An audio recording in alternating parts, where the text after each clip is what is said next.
RBI की digital safety shield.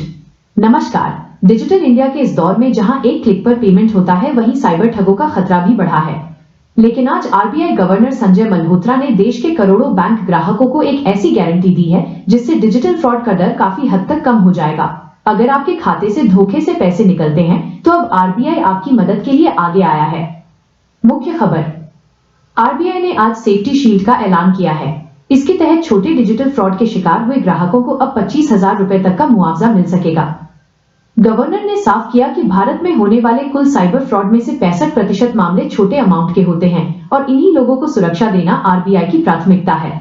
आइए इस पूरे नियम को एक सरल टेबल के जरिए समझते हैं जो आपकी स्क्रीन पर है। विवरण। जानकारी। अधिकतम मुआवजा 25,000 रुपए प्रति मामला। मुआवजे का नियम 25,000 रुपए या फ्रॉड का 85% जो भी कम हो। किसे मिलेगा फायदा? यूपीआई कार्ड और नेट बैंकिंग के जरिए हुए छोटे फ्रॉड। नुकसान की हिस्सेदारी आरबीआई 70%, बैंक 15%, ग्राहक 15%। मकसद डिजिटल इकोसिस्टम में ग्राहकों का भरोसा बढ़ाना। अब इस नियम को दो उदाहरणों से समझिए क्योंकि यही सबसे ज्यादा कंफ्यूजन हो सकता है। 1. 10,000 रुपए का फ्रॉड। अगर आपके साथ 10,000 की ठगी हुई तो उसका 85% यानी 8,500 रुपए आपको वापस मिल जाएंगे। 2. 50,000 रुपए का फ्रॉड। अगर ठगी 50,000 की हुई तो नियम के हिसाब से 85% तो 42,500 बनता है, लेकिन यहाँ आपको केवल 25,000 रुपए ही मिलेंगे क्योंकि मुआवजे की अधिकतम सीमा ही 25,000 रुपए तय की गई है।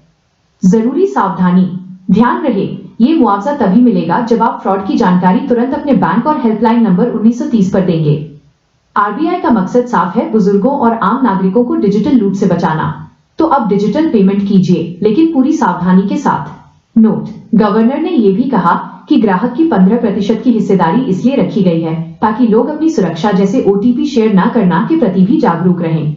वीडियो पसंद आया हो तो लाइक और शेयर करें और बैंकिंग से जुड़ी हर खबर के लिए चैनल को सब्सक्राइब जरूर करें।